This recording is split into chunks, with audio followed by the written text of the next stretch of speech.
Nah, kita berjumpa kembali nih. Kita melanjutkan pertanyaan-pertanyaan lagi ya. Untuk pertanyaan yang pertama, apa sajakah keuntungannya dengan pembelajaran seperti ini? Keuntungannya, yang pertama, akan membuat anak lebih percaya diri dalam berbagai situasi. Mereka sudah terbiasa untuk memecahkan masalah dengan program project seperti itu. Karena sudah terbiasa berhadapan dengan orang luar di luar sekolah seperti itu. Terus kemudian yang kedua, anak-anak juga akan terbiasa untuk membangun kreativitas yang tinggi. Karena di jurusan ini dituntut kreativitas, tidak ada yang sama. Intinya dalam setiap produksi itu pasti setiap kelompok berbeda, bahkan setiap anak idenya berbeda. Itu kan kreativitas yang tidak bisa dihargai dengan uang berapapun. Keuntungan lainnya adalah dengan memanfaatkan aset yang ada di sekitar sekolah bisa menekan biaya produksi seperti itu kan. Dengan memanfaatkan aset atau usahawan-usahawan di sekitar sekolah juga akan membantu pembiayaan dalam produksi jika itu diperlukan, dan akan meringankan orang tua. Berikutnya, sebagai portofolio kalian untuk melanjutkan ke jenjang studi lanjut, bekerja bahkan berwirausaha seperti itu. Sudah, Bu.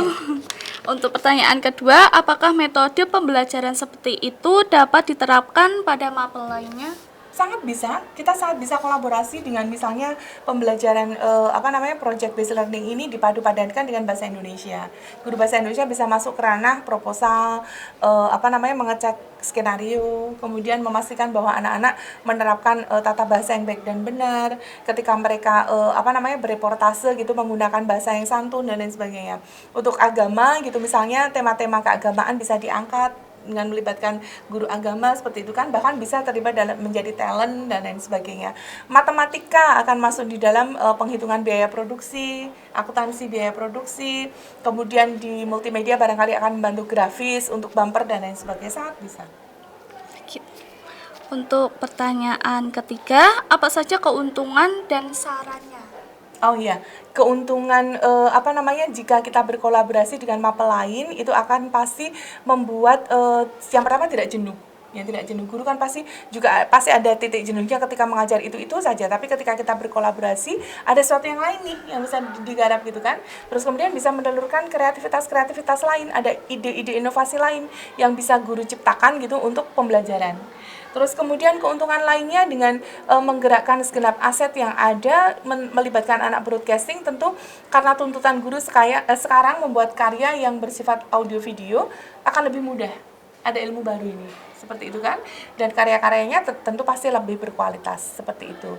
Apalagi tadi keuntungan dan sarannya untuk lebih bisa include lagi, terlibat lagi, bisa lebih welcome gitu terhadap jurusan broadcasting, dan sama-sama kita bangun sekolah dengan nama baik, dengan terus kreatif dan produktif seperti itu. Wah, banyak sekali ya keuntungannya. Untuk pertanyaan keempat, apakah Ibu yakin dengan metode pembelajaran seperti ini mampu meningkatkan kompetensi dan prestasi? Pasti karena pemerintah itu sekarang tidak hanya mempertimbangkan prestasi akademik. Jalur non akademik itu sangat bisa dihargai, apalagi portofolio karya dari kalian.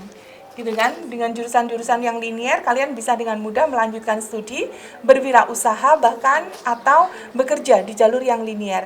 Bekerja di PH misalnya dengan portofolio tidak usah banyak bicara gitu ya, membuat curriculum vitae berupa video seperti itu, sinematik, kalian sudah bisa menunjukkan kualitasnya tanpa harus berbohong saya pinter ini dan lain sebagainya. Apa yang bisa kita sodorkan? Portofolio kita, karya kita.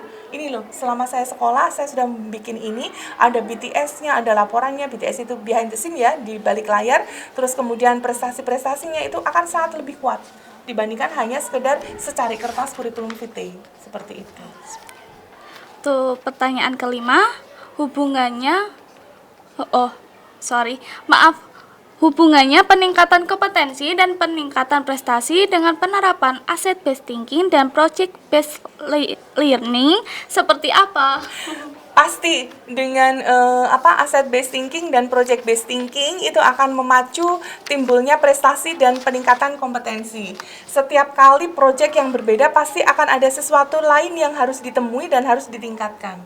Ketika kita menggarap project foto modeling itu pasti tuntutan kompetensinya akan berbeda. Ketika kita memproduksi video klip, kan seperti itu. Gitu ya, dari segi kerumitannya, kemudian settingnya, properti, naskah dan lain sebagainya itu pasti akan berkembang dan berbeda-beda terus tuntutan kompetensinya. Dan itu kalau merujuk kepada suatu prestasi pasti kan ajang-ajang kompetisi di bidang audio, videografi, sinematografi itu banyak sekali. Itu bisa dilombakan. Baru-baru ini kan yang di Dispora Par gitu ya, kita sudah berhasil menggait juara 1, juara 3 bahkan gitu kan, beberapa juara itu di Kabupaten Kendal akhirnya bisa mengirim peserta ke tingkat Jawa Tengah walaupun belum berhasil, tapi artinya ada pengalaman seperti itu yang bisa kita tunjukkan bahwa kita lebih bagus daripada yang lain. Yang berikutnya di ajang LKS jelas kita beberapa kali sudah menang ya, sudah terbukti, dan di ajang nasional kita seringkali mendapat kepercayaan dari Pusdatin atau Pusat Data dan Informasi dari Kemdikbudristek untuk sering menggarap proyek mereka yang terlibat di dalam TV edukasi mereka. Seperti itu. Seperti itu.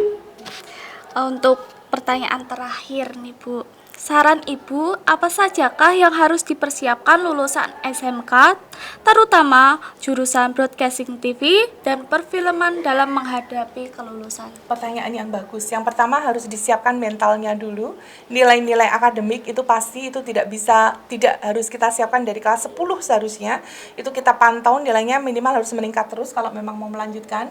Kompetensinya juga harus introspeksi. Saya bisa apa ini? Kompetensi unggulan saya apa? Seperti itu. Saya mau misalnya saya menulis naskah, berarti masih masuk di sastra Indonesia, di pendidikan bahasa Indonesia sangat linier. Saya kompeten di multikamera atau di kameramen. Oh, berarti saya masuk di isi masih kompeten. Atau di broadcast dan TV di Udinus gitu misalnya, saya sebut merek ya. Itu bisa karena kita sudah berafiliasi bekerja sama dengan beberapa perguruan tinggi, di antaranya Udinus Semarang, Ilkom dan Broadcasting TV perfilmannya sudah kita bekerja sama. Dengan ini baru-baru saja kita mengundang asesor eksternal dari UNES, dari Sastra Indonesia, itu sudah berafiliasi dengan kita juga.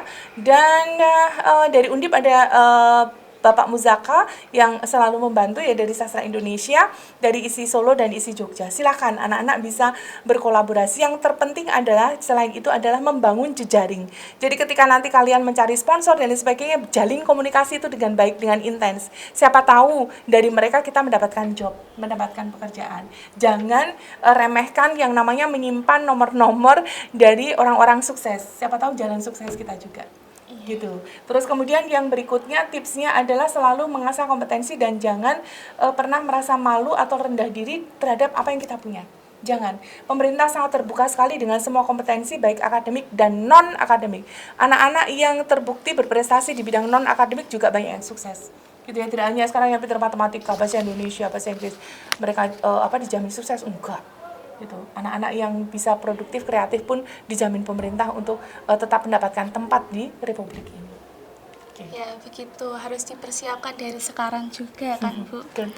Nah, itu tadi penjelasan dari Asset Based Thinking dan PJBL. Terima kasih untuk Bu Laila sudah Sama-sama. menyempatkan waktunya Sama-sama. dan juga memberikan informasi yang pastinya bermanfaat buat kita semua. Ya. Saya Faradila pamit. Sampai jumpa di episode selanjutnya yang bakalan lebih seru. SMK bisa. SMK hebat. SMK bisa.